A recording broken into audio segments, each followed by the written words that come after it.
নমস্কার বন্ধুরা, শর্মিলা সবিতে আপনাদের সকলকে স্বাগত। আজ আমি আপনাদের সাথে শেয়ার করব ধাবা স্টাইলে শাহী পনির রেসিপি। এই রেসিপিটি আপনারা বাড়িতে অবশ্যই একবার ট্রাই করবেন, আপনাদেরও খুব ভালো লাগবে।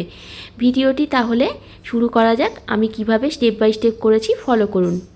প্রথমে এখানে একটা বাটির মধ্যে অল্প কিছু মগজদানা, কয়েকটা কাজু বাদামের টুকরো আর নিয়ে নিলাম অল্প একটু পোস্ত।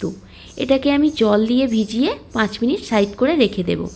তারপর একটা কড়া এখানে বসিয়ে ভালো করে কড়াটা গরম করে নিয়ে তাতে দিয়ে দিলাম বেশ খানিকটা সাদা তেল। তেল গরম হয়ে গেছে, তারপরে দিয়ে দিলাম এখানে পনিরের টুকরোগুলো। আমি এখানে 250 গ্রাম পনির নিয়েছি, আপনারা আপনাদের প্রয়োজন মতো এখানে পনির ব্যবহার করবেন। পনিরের পিসগুলো কিন্তু আপনারা চাইলে অন্যরকমও শেপ দিতে পারেন। আমি এখানে কিউব করে কেটে নিয়েছি। দেখুন পনিরগুলো হালকা লাল করে আমি ভেজে নিয়েছি। এবার সমস্ত পনিরগুলো এক এক করে আমি একটা বাটিতে তুলে রাখছি। পনিরগুলো বাটির মধ্যে তুলে নিয়েছি। এবার এই পনিরটার মধ্যে আমি দিয়ে দেব গরম জল। এখানে গরম জল দেওয়ার কারণ এটাই, যাতে পনিরগুলো খুব সফট থাকে তার জন্য। দেখুন গরম জল দিয়ে দিলাম। এবার এটাকেও সাইড করে আমি আধা ঘন্টা রেখে দেব। এবার ওই তেলের মধ্যেই আমি গোটা গরম মশলা দিয়ে দিলাম আর দিয়ে দিলাম সামান্য পরিমাণ একটু জিরে। এবার আমি আদা আর কাঁচা লঙ্কা একসাথে বেটে নিয়েছিলাম, সেটাও দিয়ে এখানে ভালো করে একটু তেলের মধ্যে নাড়াচাড়া করে নেব। দেখুন ভালো করে নাড়াচাড়া হয়ে গেছে। এবার এর মধ্যে দিয়ে দিলাম একটা মিডিয়াম সাইজের টমেটো বাটা। টমেটোটাও ভালো করে এই আদা আর কাঁচা লঙ্কার সাথে মিশিয়ে নেব। দেখুন খুব ভালো করে মশলাটা মিশিয়ে নিচ্ছি। আর মশলাটা ভালো করে কষানোও হয়ে গেছে, তেলও ছেড়ে দিয়েছে ওপর থেকে। এবার দিয়ে দিলাম আমি একটু রং হওয়ার জন্য সামান্য পরিমাণ কাশ্মীরি লঙ্কা গুঁড়ো। তারপর এখানে দিয়ে দিলাম যেগুলো আমি ভিজিয়ে রেখেছিলাম মগজদানা, পোস্ত আর কাজু বাদাম, সেটা বেটে এখানে ব্যবহার করে দিলাম।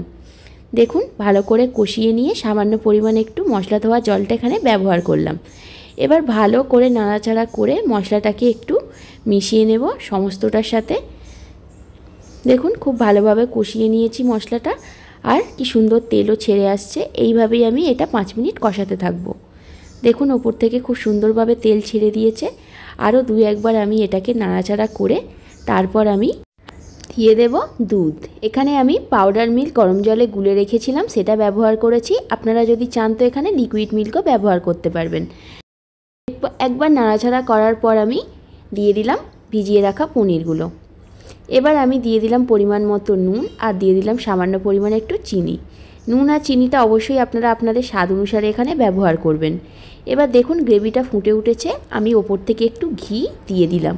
আপনারা যদি চান তো এখানে ঘিয়ের বদলে বাটারও ব্যবহার করতে পারেন। এবার দিয়ে দিলাম সামান্য পরিমাণ একটু গরম মশলা গুঁড়ো। ঘি আর গরম মশলাটা এবার আমি ভালো করে মিশিয়ে নেব সমস্ত গ্রেভিটার সাথে। দেখুন খুব ভালো করে ঘি আর গরম মশলা মিশিয়ে নিয়েছি। এবার আমি এটাকে একটু ফুটতে দেব। আমার যদি আজকের রেসিপি আপনাদের বন্ধুরা ভালো লাগে তাহলে কিন্তু অবশ্যই একটা লাইক, কমেন্ট অ্যান্ড শেয়ার করবেন। আর যারা আমার চ্যানেলটিকে এখনও সাবস্ক্রাইব করেননি তারা কিন্তু অতি অবশ্যই চ্যানেলটিকে সাবস্ক্রাইব করে দিয়ে পাশে থাকা বেল আইকনটি প্রেস করে দেবেন।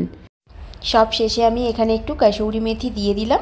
এবার এটা নাড়াচাড়া করে আমি নামিয়ে নেব কড়া থেকে। দেখুন শাহী পনির পুরোপুরি রেডি।